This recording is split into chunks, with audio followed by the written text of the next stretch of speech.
In part 1 of this video series, we demonstrated that the Bible, when read correctly, places the wilderness of Shur to the east of the Gulf of Agar. In part 2, we then looked at the various arguments being put forward refuting the identification of Nuweiba as the site of the crossing, and dismantled them. There seems to be a strong desire by some people to reject the evidence no matter what it shows. In part 3 of this video series, we shall now demonstrate beyond all reasonable doubt that Jabal Maqla in northwest Saudi Arabia is the biblical Mount Sinai. When Moses fled Egypt after having killed the Egyptian taskmaster, he went to the land of Midian. There are plenty of sources all locating the land of Midian in northwest Saudi Arabia, which would make sense if we are placing the wilderness of Shur to the east of the Gulf of Agar. This is a map by William Shepherd, taken from the 1926 updated edition of his historical atlas. You can clearly see where the land of Midian was located. Other cartographers likewise place the land of Midian here. According to the 1906 edition of the Jewish Encyclopedia, traces of the Midianites existed in post-biblical times. Ptolemy mentions a place called Midian on the coast of Arabia. According to his statement of its position, this place may be identified as the Midian of the Arabic geographers in the neighbourhood of Ain Una, opposite the extremity of the Sinaitic Peninsula, and now known as Magir-ir-Shu'aib, meaning the caves of Shu'aib, this being the Arabic name for Moses' father-in-law Jethro. If we look at this map, Nuweiba Beach is over here, to the north of the place marked Nuweiba al-Muzayyina. Jabal al Lawz is over here, and the caves of Jethro are here. In Volume 7 of a book entitled An Universal History from the Earliest Account of Time to the Present, dated to 1744, we read that Midian is the Modiana of Ptolemy, and Midian or Madian of Scripture, is a city of Hejaz, at present little better than a heap of ruins. It is situated on the eastern shore of the Sea Al-Kazum, at no great distance from the Gulf of Alab, this being the gulf which we know today as the Gulf of Aqaba. The Arabs have several traditions relating to this place, that is, that it received its name from the tribe of Midian, who first built and inhabited it. That Shoaib, the son of Michael, the son of, I'm not quite sure how this next name is to be pronounced, Yabjar possibly, the son of Midian of that tribe, was the same person with the father-in-law of Moses called in Scripture Ruel or Raguel and Jethro, and that the well, when Moses, or as they call him Musa, watered Jethro's flocks, still remained when Abulfeda wrote his geographical description of Arabia. It is not clear what is meant here by the eastern shore of the Sea of Al-Kazum, as this is today understood to be a reference to the Suez branch of the Red Sea, which suggests that the writers were relating everything using the Suez branch of the Red Sea as a focal point. It seems that some have interpreted this as meaning that the land of Midian extended into the Sinai Peninsula, but this is simply not the case. It should be noted that Midian, by their own admission, was a city of Hejaz, placing Midian to the east of the Gulf of Aqaba, here called the Gulf of Alab. Note that the kingdom of Hejaz did not extend as far as to include the Sinai Peninsula. The important thing to bear in mind is that Shu'aib was the Arabic name for Moses' father-in-law, and that we have plenty of evidence to show that this land of Midian was in northwest Saudi Arabia and not in the Sinai Peninsula.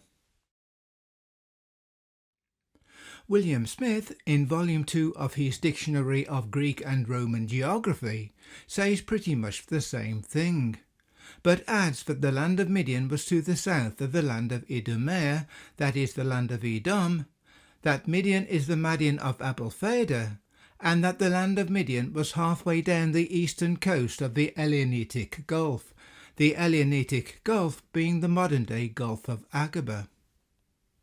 So all these writers are in agreement with the placement of the land of Midian in northwest Saudi Arabia, and there is no evidence to indicate that the Midianite territory extended into the Sinai Peninsula as some scholars have proposed. The 4th century historian Eusebius is one of the earliest writers to say precisely where Mount Horeb was located. I cannot find a suitable translation into English, so I have translated the relevant passages for you. Feel free to check the translations for yourself. On the left is Eusebius's own work, whilst the Latin on the right, I believe, is attributable to Saint Jerome, who lived around a century later. Eusebius records, Madian is a city of one of the sons of Abraham and Keturah, known as Madian. It lies near Arabia in the south, in the wilderness of the Saracens, to the east of the Erythraean Sea. Hence they were called Madiani, and are still called Madiani. It is also written that the daughters of Hobab are called daughters of Madian. There is another city of the same name near Arnon and Ario, which I understand is deserted. The trouble is that the designation of Erythraean Sea, this being the Red Sea, included the Suez branch of the Red Sea. Unfortunately, the Saracens dwelt in the Sinai Peninsula as well as in Saudi Arabia, so this comment immediately introduces confusion. The fact that he identifies the land of Midian as still being called Midian tells us that he is specifically referring to this place in northwest Saudi Arabia. This is also confirmed by Ptolemy, who places the city of Madiana here. Under the name Hieronymus, St. Jerome writes, the city of Madian was thus called by one of the sons of Abram and Keturah. It is on the other side of Arabia in the south, in the desert of the Saracens, on the east side of the Red Sea.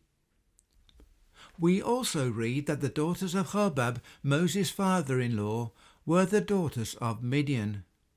But there is also another city of that same name near the Arnon and Areopolis, which is now in ruins. A slight difference between the two accounts, though nothing too untoward. Note that they both state that Midian was to the east of the Red Sea, without specifying which part of the Red Sea. It is only because we have other references which show that Midian was in northwest Saudi Arabia that we are able to identify the Red Sea in question as meaning the Gulf of Aqaba. This is also presumably what St. Jerome means when he uses the expression on the other side of Arabia.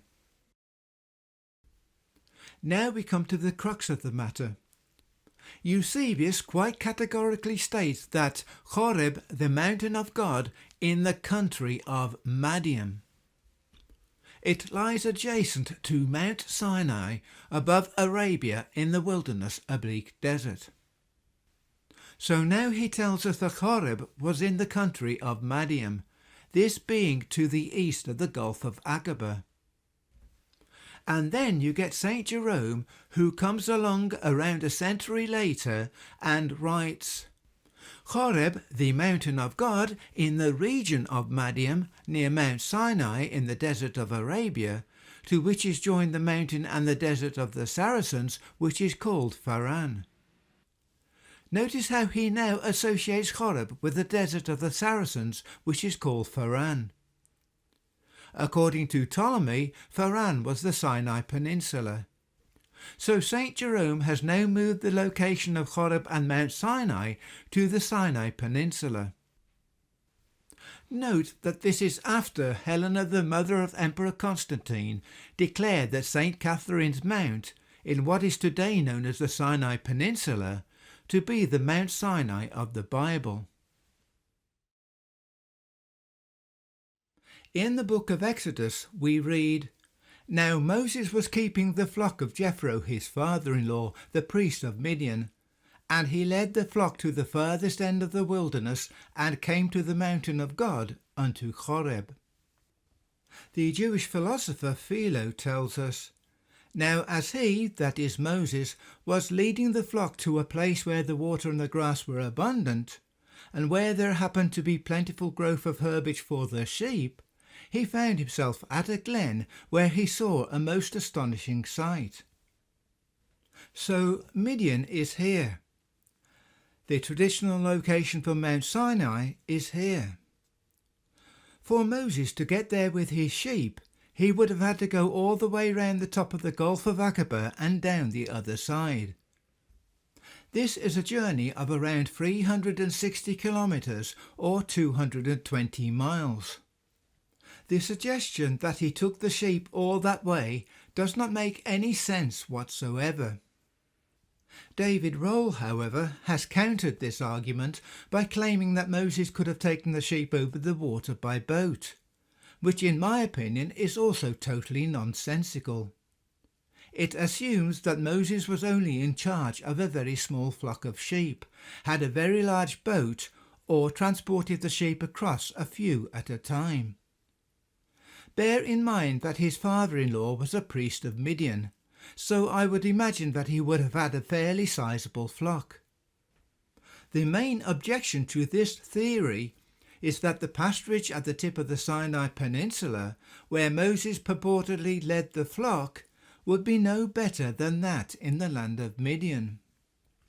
There would therefore be no justification for taking the flock there.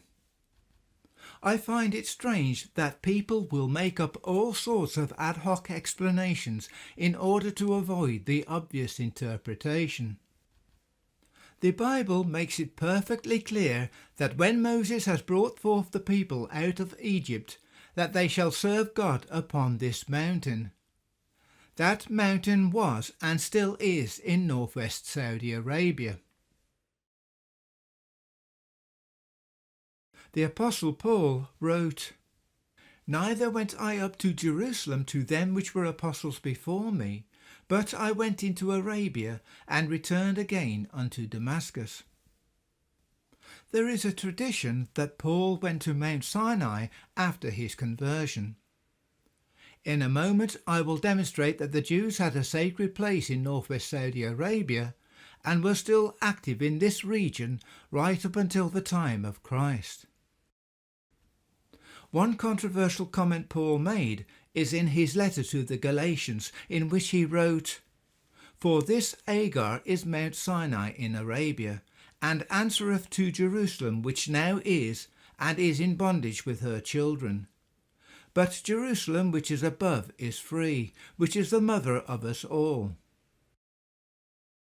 As Glenn Fritz has noticed, and with which I concur, the word sistiche, which is translated as answereth, means to correspond to or standing in a row or a line.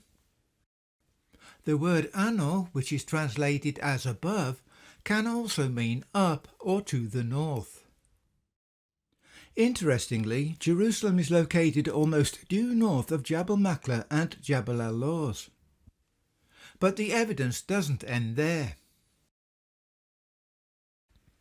This is a map by Herman Moll which shows the land of Midian here.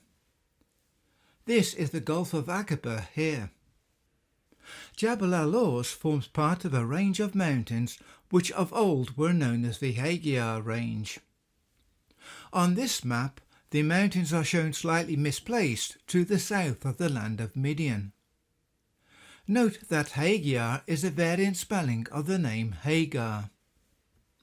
An earlier map by cartographer Abraham Ortelius, dated 1598, shows these mountains as Agarene, and places the mountains closer to the place we are identifying as Mount Sinai, and to the north of the land of Midian.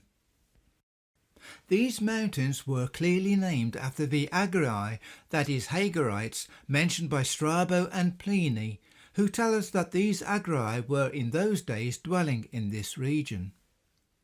The city of Agar, which they say was located somewhere on the Leonetes Gulf, that is the Gulf of Aqaba, would likewise have been named after these Hagarites. The Agari were Hagarites, a people called Hagarim in 1 Chronicles 5 verse 10, a name which is written Hagarim in 1 Chronicles 5 verses 19 and 20, and Hagrim, a name which is transliterated as Hagarines in Psalm 83 verse 6. According to the Greek historian Diodorus, who compiled his work in the 1st century BCE, these Agari were also known as Nabateans. The Nabateans take their name from Nebaioth, the firstborn son of Ishmael. Quoting Josephus, "When the lad, that is Ishmael, was grown up, he married a wife by birth an Egyptian, from whence the mother was herself derived originally. Of this wife were born to Ishmael 12 sons. These inhabited all the country from Euphrates to the Red Sea, and called it Nabatene." Strabo informs us that the Idumeans are Nabateans, but the Idumeans, that is Edomites, were a completely different family. This shows that there was an intermixing of these two different tribes.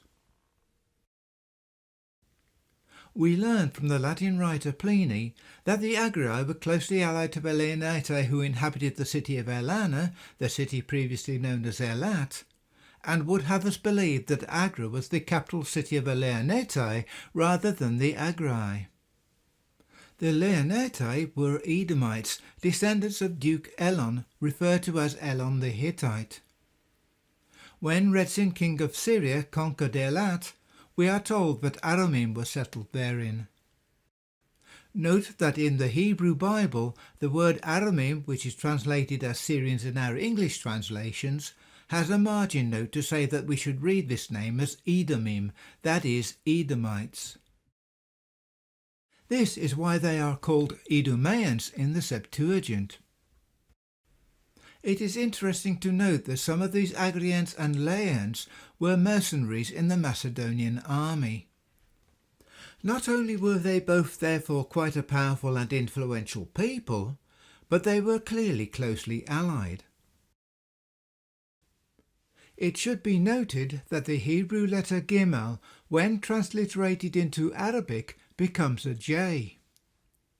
In 1844, the Reverend Charles Forster wrote, "The idiomatic correctness of the phrase polis agranon in Strabo as the name of Nejran is established by the highest authorities. Hagar Nejran, then, may be more properly rendered Hagar of the Agrai or Hagarines, Nejran being the softer or Bedouin pronunciation for Agrana, Nagrana or Anagrana, all only other forms of Agarena. In other words, these are all variant spellings of the same name."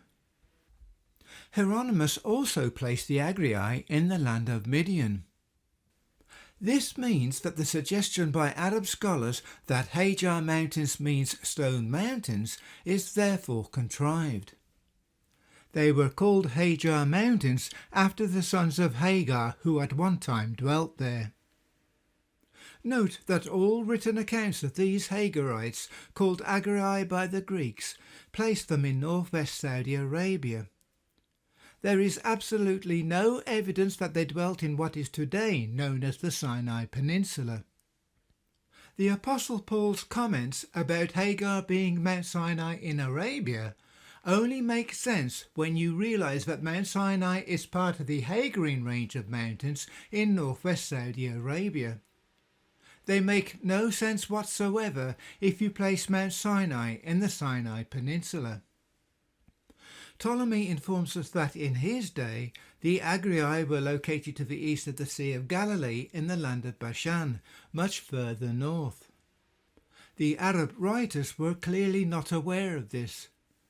These descendants of Hagar had therefore migrated out of the area sometime during the latter part of the 1st century of the Common Era, or sometime at the beginning of the 2nd. So, do you see how this is all fitting together? When the Apostle Paul is talking about Hagar in Arabia, he is talking about these sons of Hagar who were at that time dwelling in this region in northwest Saudi Arabia. The Greek writer Diodorus, who lived in the latter half of the 1st century BCE, records, "The Leonetes Gulf, that is the Gulf of Aqaba, comes next, about which are many inhabited villages of Arabs who are known as Nabateans. This tribe occupies a large part of the coast and not a little of the country which stretches inland, and it has a people numerous beyond telling and herds in multitude beyond belief." Now in ancient times these men observed justice and were content with the food which they received from their flocks. But later, after the kings in Alexandria had made the ways of the sea navigable for their merchants, these Arabs not only attacked the shipwrecked, but fitting out pirate ships preyed upon the voyagers. Bear in mind that for this country to support such large herds of animals, it requires a lot of pasture land. What Diodorus is describing here is a far cry from what we see today in this region of Saudi Arabia. He continues by telling us, beyond these regions, meaning inland from the Gulf of Aqaba, this including the land of Midian, there is a level and well-watered stretch of land which produces, by reason of springs which flow through its whole extent, dog's-tooth grass, lucerne, that is alfalfa, and lotus as tall as a man. And because of the abundance and excellent quality of the pasturage, not only does it support every manner of flocks and herds in multitude beyond telling, but also wild camels, deer, and gazelles. The ecology of this place as described by Diodorus, and there are other writers who say the same thing, is a far cry from the dry arid land which exists today. But then he tells us something interesting about the inland region further north. The inhabitants, Bani Zumenes, find their food by hunting the land animals and eating their meat. And a temple has been set up there, which is very holy and exceedingly revered by all Arabians. Bani Zumenes is from the Hebrew Bani Shimoni, meaning sons of Shimon, or, to use the anglicised form of the name, Simon. Pliny called these people Samnai. To my knowledge, the Arabs historically did not use the name Shimon in any of its forms, and their use of the name Shamun today, which is said to be derived from the Hebrew, comes from the mention of Simon Peter, who in Islam is called Shamun as-Safar, and this name Shamun is understood to be particularly popular amongst Christian Arabs. This name Shimon, however, is understood to specifically be of Israelite origin. Agatarchides of Cnidus in the 2nd century BCE called these people in Saudi Arabia Bat Mizumenes, a name which seemingly means daughter from Shimon. He also tells us that they had a sacred temple in that region. It is recognized that these Bat Mizumenes are the people called Marsimanu by Sargon II, king of Assyria. For Marsimanu we should read Barsimanu, again meaning sons of Shimon, Bar being the Aramaic word for son. In the Assyrian, Babylonian, Persian, Celtic, Gaelic, Brittonic and Hebrew languages, the letters M, B, V and P were interchangeable. I shall give you examples of the interchange of these letters which have occurred in Hebrew in part 4 of this video series. Both Pliny and Sargon II place these sons of Shimon alongside the Tammuz of northwest Saudi Arabia. These are the Tamudai who at that time were dwelling in this region around Jabal Maqla and Jabal al Lawz. Jabal Maqla is even called Jabal Musa, that is Mountain of Moses, by the local Arabs who have a tradition that Jews used to occupy this region. Philo describes Mount Sinai as being the highest and most sacred in the region. This perfectly matches the description of Jabal Maqla, which is the highest peak in this region. The fact that these sons of Shimon were there during the time of Sargon II, who was a contemporary of Hezekiah and his son Manasseh, kings of Judah, is, in my opinion, highly relevant. They were still there during the time of Christ, but seem to have disappeared from the region shortly after that. Now, as for there being a temple at this Jabal al Lawz location, I would be the first to admit that there is no evidence of there ever having been a temple at this site. I wish to point out, however, that the Greek word for temple is naos.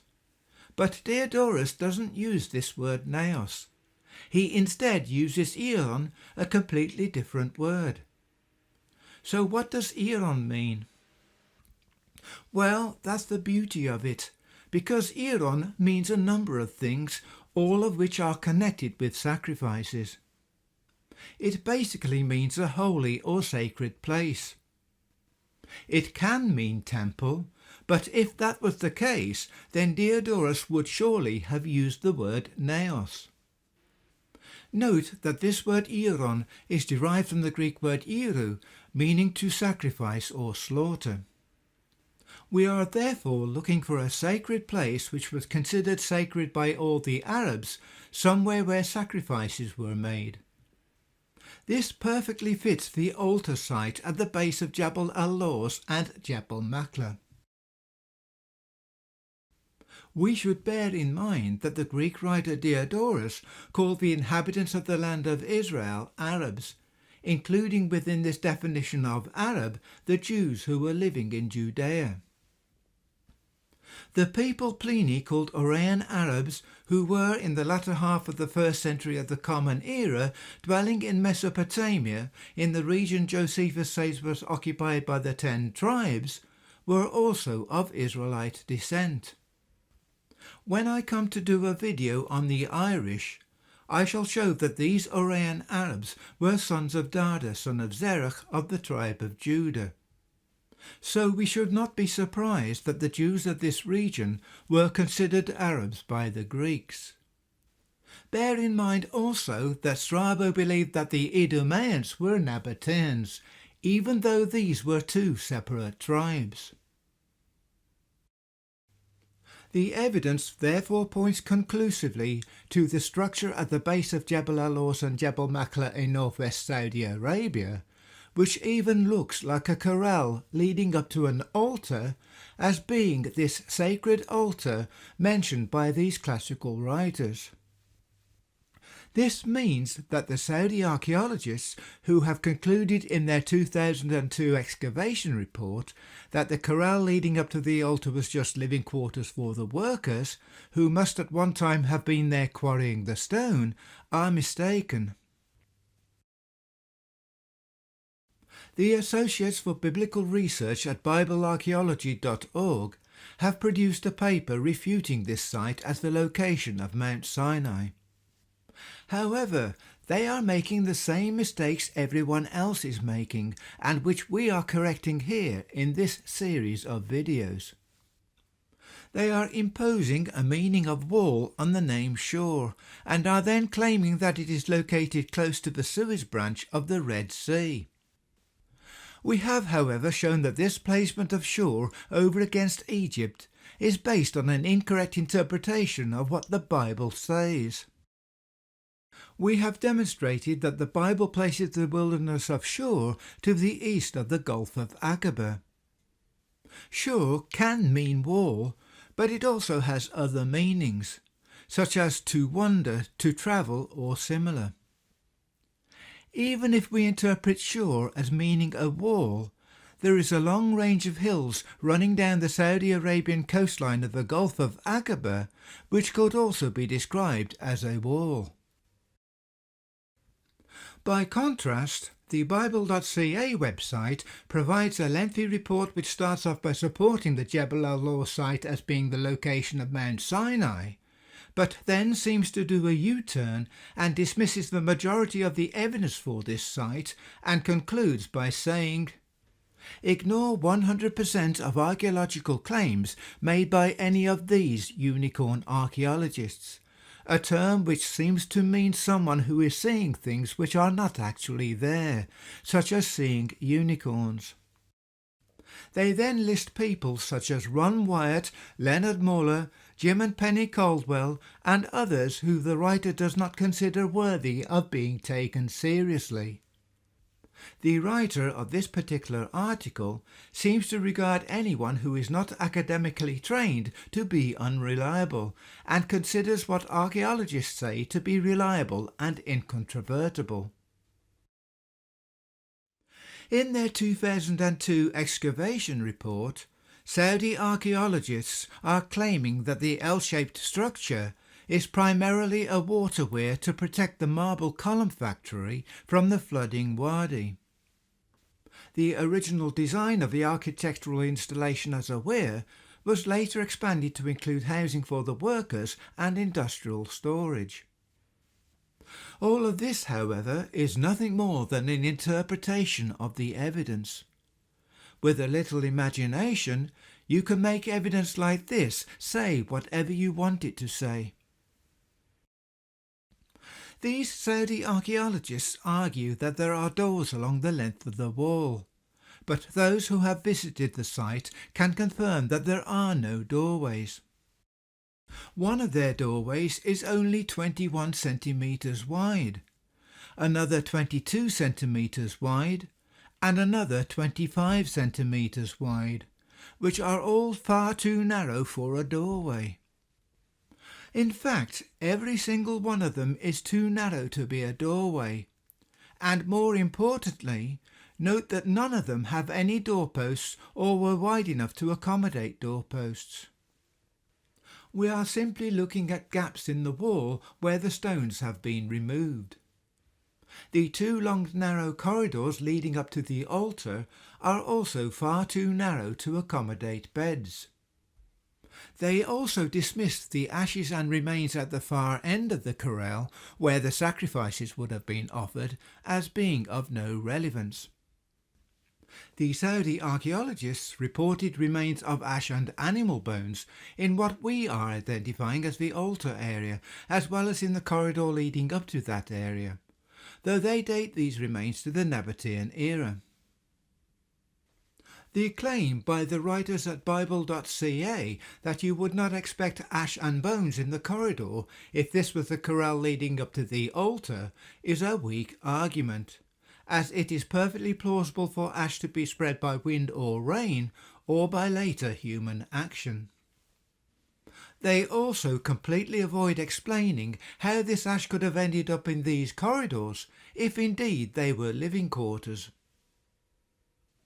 Having demonstrated that the Jews were in this area right up to the end of the 1st century of the Common Era, these interpretations can be shown to be false. The discovery of Nabatean pottery at this site would also not be unexpected. People place far too much trust in what archaeologists and scientists say. As you can see, the so-called experts are simply ignoring the evidence and insisting that their interpretation is immutable. They simply will not even consider the possibility that Ron Wyatt was right. But let's take the evidence to the next level, because I'm about to provide irrefutable proof that this is the correct location for Mount Sinai. In part 2 of my video on the Assyrian and Babylonian Chronicles, we demonstrated that there are quite a few errors in the Bible. We explained how those errors have occurred and pointed out that we need to make allowance for those errors when studying the Bible. Moses was specifically commanded by God to keep a record of where the Israelites went and where they camped. If, however, we compare the list of encampments contained in the book of Exodus with those recorded in the book of Numbers, we find a major disparity. The book of Numbers includes 3 additional sites between Pi Hahiroth and Mount Sinai, which are not mentioned in the book of Exodus. Do you think that Moses would miss out 3 campsites in the one record, but include them in the other? This would be contrary to what he was commanded to do. Between Elim and the wilderness of Sin, the book of Numbers includes Ba Yam Suf. For the moment, I shall skip over this particular anomaly, but I shall come back to it later. But then notice that between the wilderness of Sin and Rephidim, we have 2 additional campsites recorded in the book of Numbers, namely Dophkah and Alush. Now, the Hebrew word dafak, from which the word Dophkah is derived, means knock, strike or beat. The verb dophek is translated as knocks in Song of Songs 5 verse 2, when it says, "My beloved knocks," or "My beloved is knocking," as it appears in the RSV and NIV translations. Likewise, in modern Hebrew, Ani dofek bedelet means I knock or am knocking on the door. Bear in mind that these encampments were in the middle of nowhere. Many of the campsites bore names which were indicative of what occurred there. Massah, for example, was so named because the people tried, that is Nassah, the Lord. Meribah was so named because the people strove, that is Ravu, with the Lord.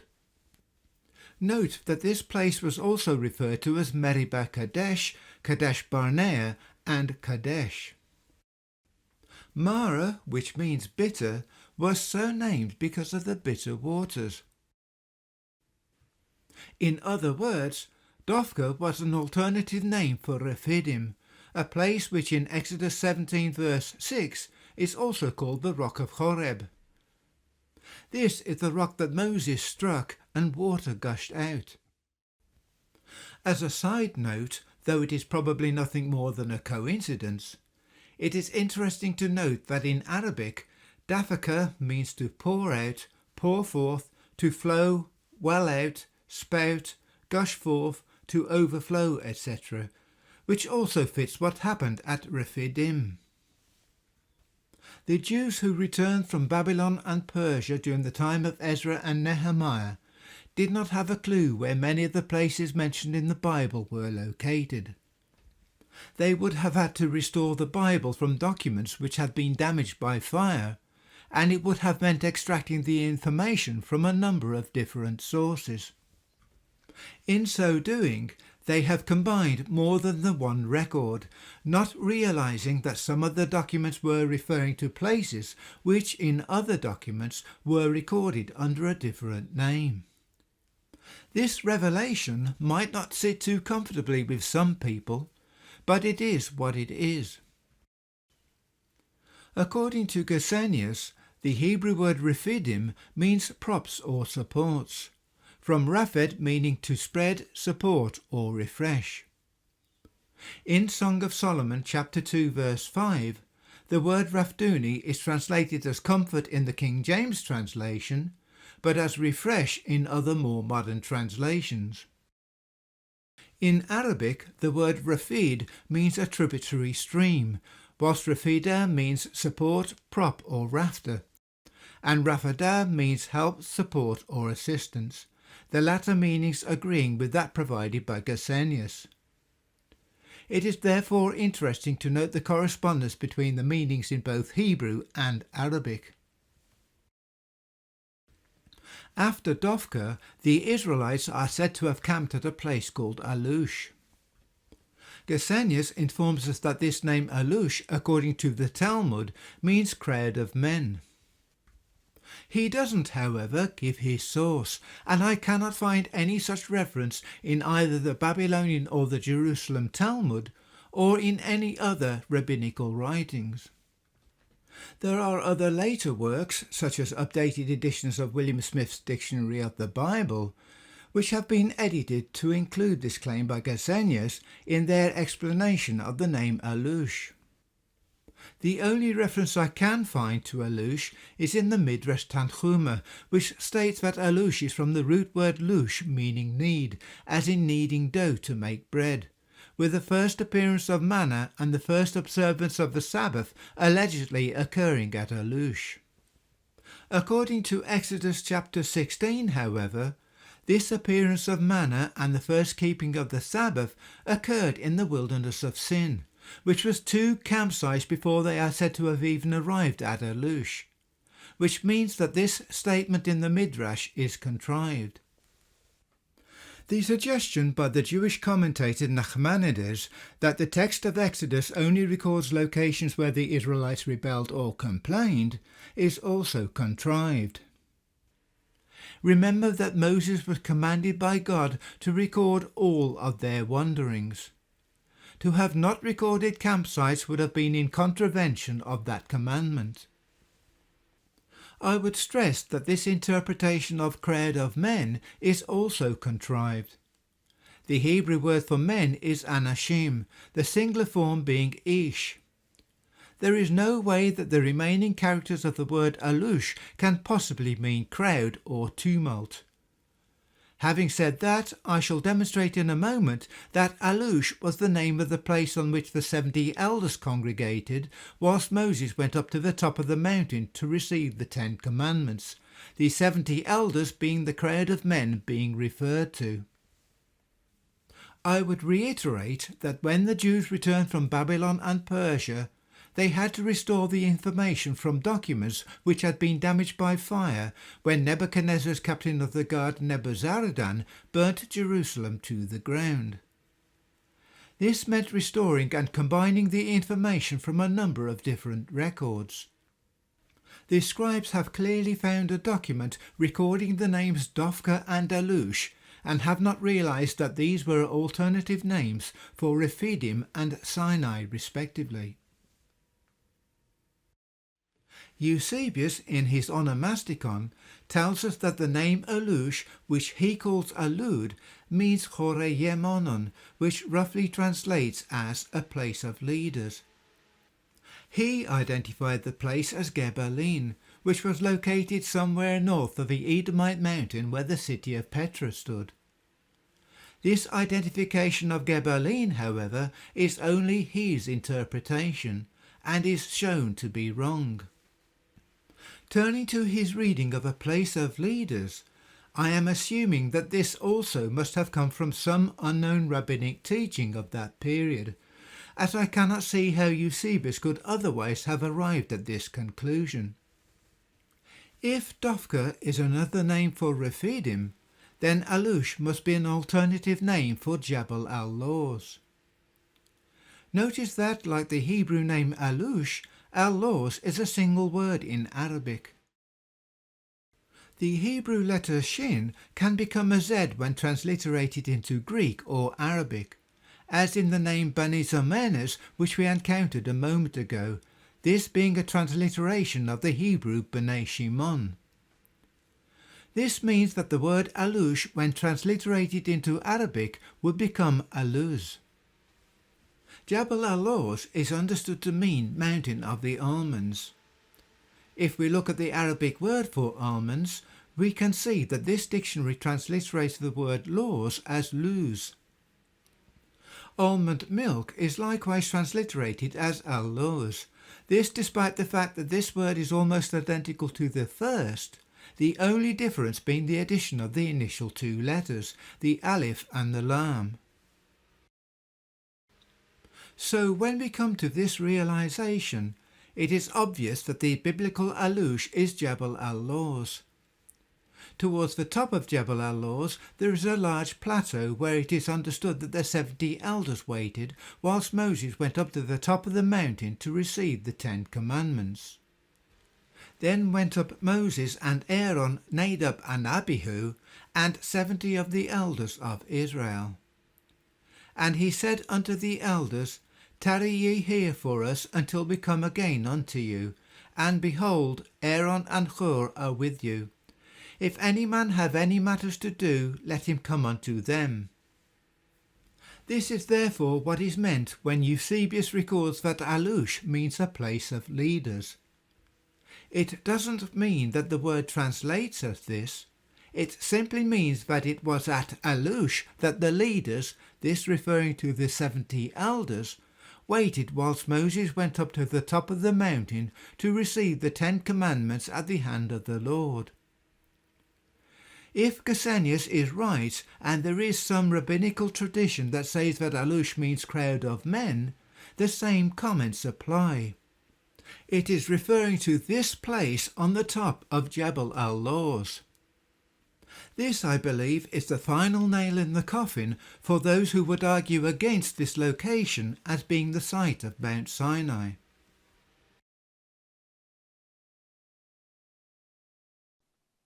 You have to be careful what you're looking at, because much of this is done in association with a man named Ron Wyatt. Now, be cautious of anything that you come across with the name Ron Wyatt, having to do with the field of archaeology. He claimed to have found quite a few amazing things in his career. Now, he's not a trained archaeologist. I believe he was worked in the medical field.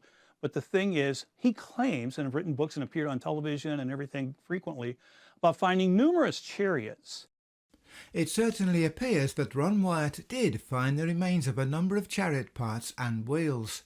Some were still on their axles and some were off. They were covered in coral, which made it difficult to make them out, and they were not in perfect condition. This person gives the impression that Ron Wyatt claimed to have found lots of intact chariots, which would be a gross distortion of what Ron Wyatt actually claimed. Dr. Leonard Muller also filmed some of these same artifacts, so this person is criticizing Ron Wyatt unjustly. Coral encased horses, skeletons of horses and human skeletons, and Dr. Leonard Muller took the human femur from the Wyatt Museum and had it analysed.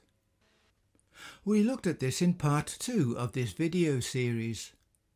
It is clearly a human femur. Even Dr. Muller discovered skeletal remains of humans and animals at Nueva for himself, and presented them with photographic evidence in his book The Exodus Case. There is absolutely no reason why this guy should be so derogatory towards Ron Wyatt.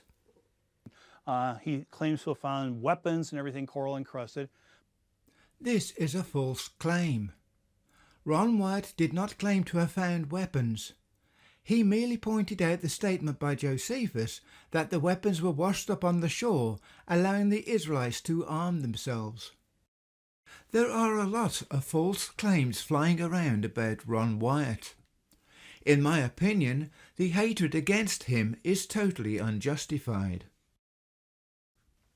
For those who would criticise the way Ron Wyatt went about the research he did, I would say this: For my thoughts are not your thoughts, neither are your ways my ways, saith the Lord. For as the heavens are higher than the earth, so are my ways higher than your ways, and my thoughts than your thoughts. Let's get one thing straight. If Ron Wyatt hadn't done what he did in the way that he did it, no one would be any the wiser, and the sites under discussion here in this video would not even have been brought to the world's attention. It had to be done in this way. I am not putting Ron Wyatt on a pedestal. He was human like the rest of us and was prone to making mistakes just like the rest of us. But when you see the ferocity of the attacks on his integrity and the staggering number of false claims being made about things he did not say or do, you can see that there is something spiritually deeper than just a straight rejection of his work.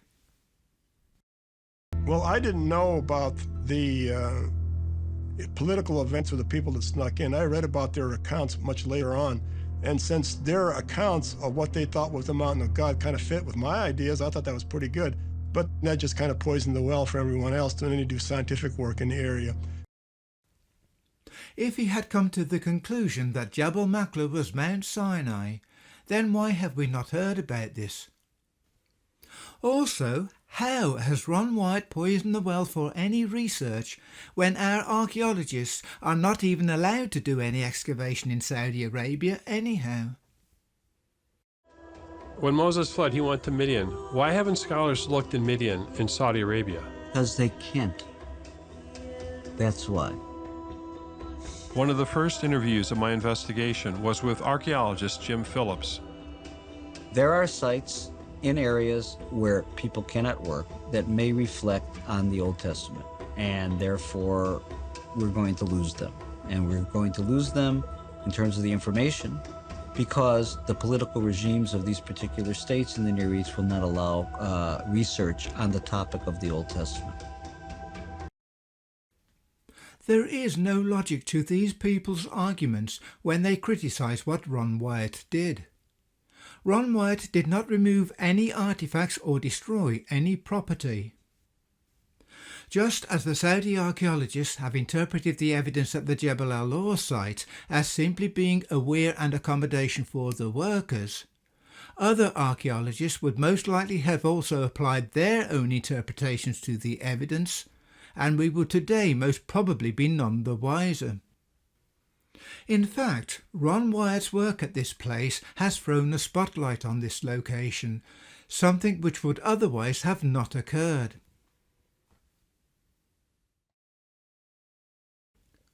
The Associates for Biblical Research claim that there is no credible historical, geographical, archaeological or biblical evidence to support the thesis that Mount Sinai is at Jabal al Lawz in Saudi Arabia.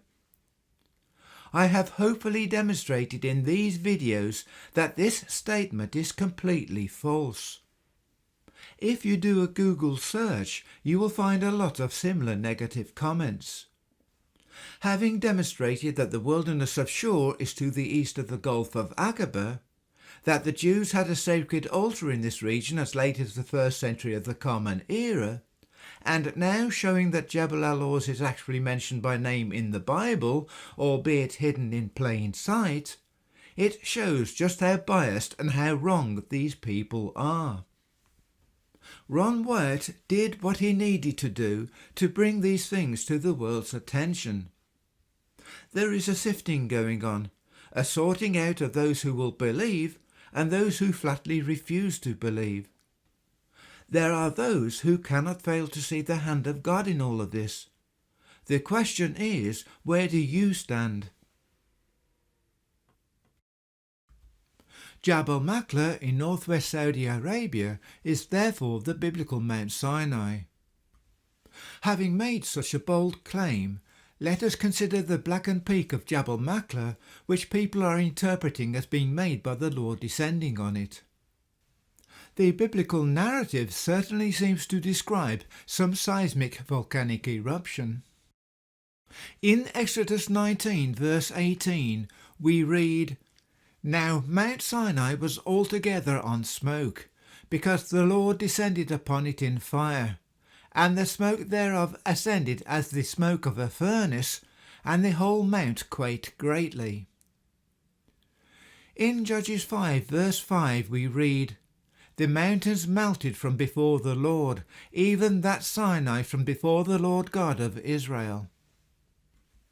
The Hebrew word nazel, which is here translated as melted, means to flow down, to run down, to overflow, to spread, to drop, or to turn to liquid. The fact that the rocks melted tells me that they were subjected to intense heat. The text is strongly suggesting that molten lava had settled on the top, and yet there is no evident source of such volcanic deposit in the Jabal Maqla region, the black deposit covering several square kilometres of the region. According to Professor Hofmeyr, the mountaintop of Jabal Maqla consists of a black to brown coating of iron, manganese and clay that commonly forms on exposed rock and artifact surfaces embedded in desert pavements. and it also forms in arid regions as a result of organic microbial activity on the rock surface, which fixes the iron and manganese. This interpretation is dismissed by Glenn Fritz, who comments that Hofmeier's desert varnish theory seems to overlook the fact that the dark rock on the upper reaches of Jabal al Maqla is sharply demarcated, which would be an atypical distribution pattern for desert varnish. Dr. Fritz continues by informing us that the delineated margins of the dark rock of Jabal al Maqla and the light-coloured dikes that it hosts are further arguments against blanket alterations produced by heat or a chemical process like desert varnish. According to him, the black rock, which is basalt with iron oxide deposits, was the result of volcanic action which he dates to some 430 to 440 million years ago.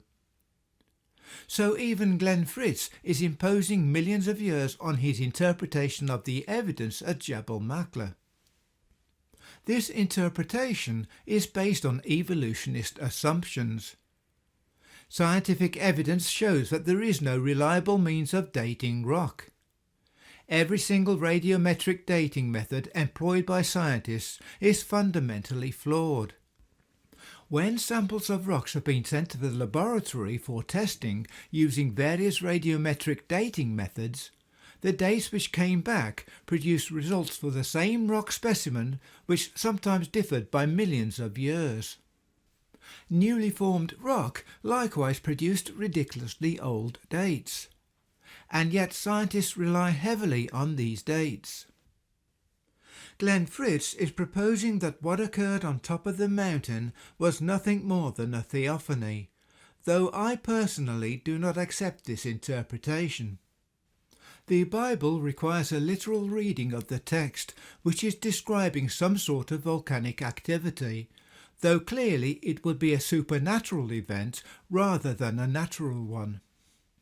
If it was a natural event, we would have to accept that a volcano splattered hot lava on the tops of a whole range of mountains in the region in an unprecedented way. And there's not even any evidence that a volcano even existed anywhere close by. What actually occurred must therefore remain a mystery to us. Having identified precisely where the wilderness of Shur and the wilderness of Hitam were both located, and having identified the Wadi Khatir as the place where the Red Sea crossing took place, and having identified Jabal al Lawz and Jabal Maqla as Alush and Mount Sinai respectively, we can now set the record straight. It is no good imposing our interpretations on the Bible to make it say what we think it is telling us. We have to look at what the Bible actually says, and you can only do this by putting the various bits of information together and comparing them. Those of you who have been following the news on YouTube concerning the findings in this region of northwest Saudi Arabia will already be aware of the split rock at Horeb, which is clearly the rock out of which rivers of waters flowed, the stacked stones at the Jabal al Lawz site on which people are claiming the golden calf was placed, the cave up high on the side of Jabal al Lawz to which Elijah fled, the large graveyard close by the Jabal al Lawz Jabal Maqla site, and all the other evidence which is coming to light. The only questionable locations between the Red Sea crossing and Rephidim now are Marah, where the waters were bitter, and the 12 wells of Elim. Note that the campsite at Marah was reached before that at Elim. Leonard Muller, in his book The Exodus Case, suggested that Marah might be the place still known as Ayin Marah, which is located to the south of Jabal al Lawz. This place, however, is in a narrow valley, and is too narrow to support a large encampment. There have been suggestions that Marah is the oasis at Al-Malicha mentioned by Harry St. John Bridger Philby, who is often referred to simply as John Philby, in his book The Land of Midian, which was published in 1957. This oasis has a number of wells, and is called Al-Malicha or Al-Malcha by the Arabs, a name which means the salt, so named because of the bitterness of its waters. This place is located about 1,000 yards from the caves of Jethro, but I have reservations about this because this would place the oasis in the land of Midian, whilst the Bible tells us that Marah was located somewhere in the wilderness of Etam. If you can recall, we are identifying this wilderness of Etam as the land of Edom mentioned in 1 Kings 9 verse 26, a place called wilderness of Edom in 2 Kings 3 verse 8. In my opinion, Marah must have been somewhere in this region to the north of the country. I would suggest that the Lord deliberately took the Israelites out of the way to this place to test them. This is probably why the Bible stresses in Exodus 15 verse 22 that they went 3 days' journey into the wilderness of Shur. It even says in verse 25 that the Lord proved them. An alternative translation, which is preferred by the New International Version, is put them to the test. It should be noted that this is the only place where a timescale is mentioned prior to their arriving at Mount Sinai. They arrived at the wilderness of Sin, which is between Elim and Sinai, on the 15th day of the 2nd month, this being exactly 30 days after leaving Egypt. I would suggest that this timescale has been deliberately inserted to show that they were taken away from the main path, which then means that Al-Maqla cannot be the location of Marah. We don't know how long they were at Marah for, or how long it took to reach subsequent campsites, but by demonstrating that 3 of the place names are duplications, we now only have 4 encampments between the Red Sea crossing and their arrival at Mount Sinai, with only 1 campsite, that is Elim, between Marah and the wilderness of Sin, which took them 27 days from their date of arrival at Marah. The second problem is the identification of Elim. Proposals have been put forward for Taib al-Ism as being where the Israelites camped. There are certainly 12 wells there today, but is this the place where they camped? There certainly seems to be just about enough space at this location for the large number of people who are said to have comprised the Exodus party, but this campsite would have been way off the beaten track, and would have required the Israelites to pass close by Jethro's home of Al-Bad to get there.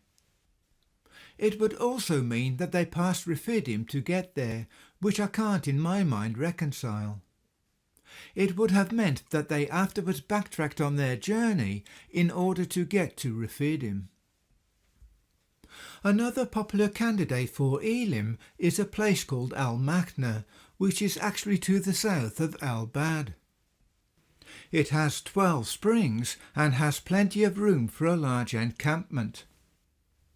Again, we have to ask ourselves why Moses would have led them so far south if the express intention was to take them to the mountain of God, a mountain which we are identifying as Jabal Maqla and which stands alongside Jabal al Lawz. Yet again, they would have had to travel through Jethro's hometown to get there. As mentioned earlier, after Elim, they are said to have stopped at a place simply described as Bar Yam Suf, a name which only appears in the Book of Numbers. It is quite possible that this campsite is synonymous with Elim. This being the case, then this would mean that Al-Maqna would perfectly fit the biblical requirements, as it is situated right on the shore of the Gulf of Aqaba. The local Arabs even have a tradition which ties Moses to this place. They call it the 12 waterfalls of Musa, Musa being the Arabic form of the name Moses. So despite my reservations, and in the absence of any other suitable candidate, these wells at Al-Maqna seem to be the best match for the campsite at Elim. It should be stressed, however, that this tradition only seems to date from the time of Mohammed in the 7th century of the Common Era. Note also that there were no wells at Elim during the time of Moses. The Hebrew word ayin, which is translated as fountain in the King James translation, is more correctly translated as spring in later translations such as the RSV and NIV. This word ayin also means a spring in Arabic. As I see it, the only other possible location for Elim is somewhere in the north of the country, close to where the small town of Humayda now stands. But if that is the case, then remains of these springs and palm trees have seemingly long disappeared. Note that a lot of the rivers in the land of Israel have also dried up, so it is perfectly possible that the springs at Elim have also completely dried up and disappeared, along with the palm trees that would have been there. If Josephus can be trusted, he did get a number of things wrong. The springs at Elim did not provide the people with sufficient water to satisfy their needs. He tells us that the place from a distance made a good show, being planted with palm trees, but on approach proved bad, for the palms, numbering no more than 70, were dwarfed and stunted through lack of water, the whole place being sandy.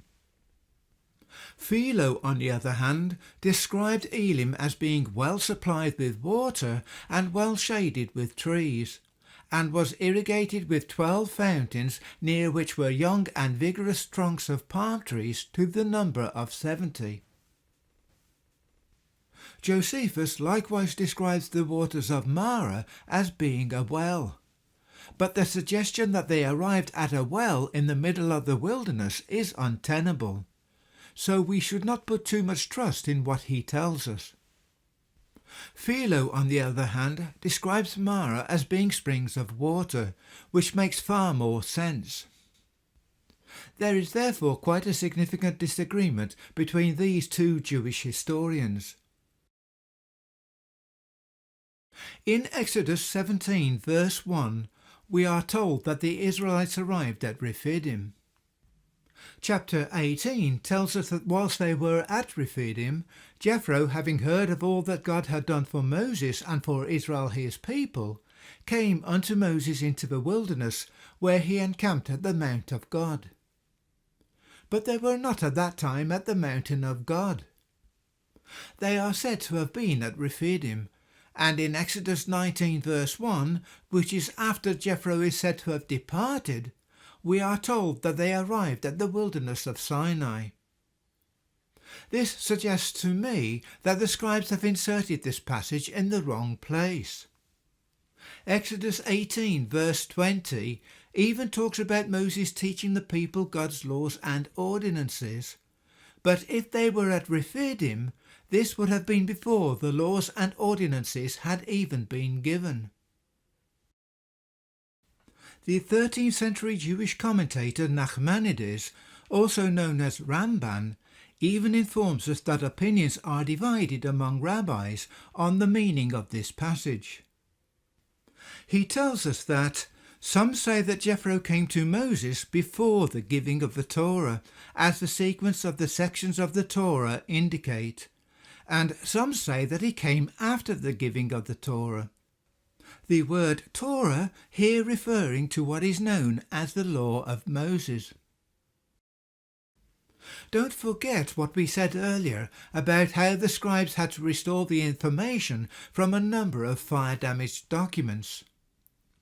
In so doing, they have clearly in places restored the information and inadvertently put it in the wrong place. Note that this does not in any way invalidate the authenticity of the Bible. To the contrary, these errors show that the scribes were restoring authentic documents which long predated the return from Babylon and Persia. We just need to be cognizant of this fact when studying the Bible. Returning to the Elim debate, if we identify either Taib al-Ism or al-Makna as Elim, Surely Jethro would have come out to meet them whilst they were there, and not wait till they had arrived either at Rephidim or at the mountain of God. In my opinion, this is a further indication that we should be looking for Elim somewhere much further north. So are we then looking at Jabal al Maqla, or some other location for Elim? I leave you to draw your own conclusions. Let me know what you think. Leave your thoughts in the comments below. In my video Manetho on Trial, we demonstrated that the Egyptian chronology is a complete contrivance. We showed that the Egyptian 12th, 13th, 14th and 18th dynasties were one and the same period of history, and that they were contemporary with the Davidic Solomonic period. We concluded by saying that the Exodus took place during what is known as the pre-dynastic period. The Egyptians were at that time dwelling in the delta in the north. The southern kingdom, known as Upper Egypt, did not at that time exist. Not only are archaeologists looking in the wrong places, but they are looking completely in the wrong time period. They are interpreting the archaeological evidence, putting that evidence in the wrong time period, and they are then imposing those interpretations on what the Bible says in order to make it say what they expect it to say. Hopefully we have shown how the Bible is self-explanatory, but only when you assemble the pieces of the puzzle in the correct order.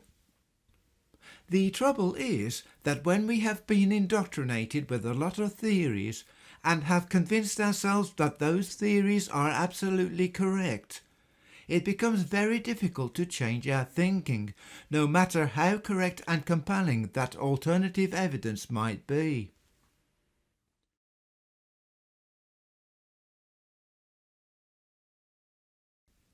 Coming up in part 4, we shall look at the places the Israelites visited after leaving Mount Sinai. Those of you who believe that the Israelites spent 40 years wandering round and round the Sinai Peninsula are in for a big shock. Note that the Assyrian records place Kadesh Barnea in Syria. In Numbers 13 verses 21 and 22, we are even told that the spies who were sent out to spy the Promised Land travelled from Hamath in Syria down to Hebron in the south of the country, meaning that they entered the Promised Land from the north. The implications of this are wide-reaching. I shall even reveal precisely where Mount Hor is located, this being where Aaron is buried, and it is not where everyone thinks it is. By so doing, I shall resolve the age-old argument of where Israel's northern border should actually be. With the assistance of the Assyrian records, I will help you identify where some of the more important places mentioned in the Bible were actually located. So join me for part 4 and let me guide you through the rest of the Exodus journey through the wilderness.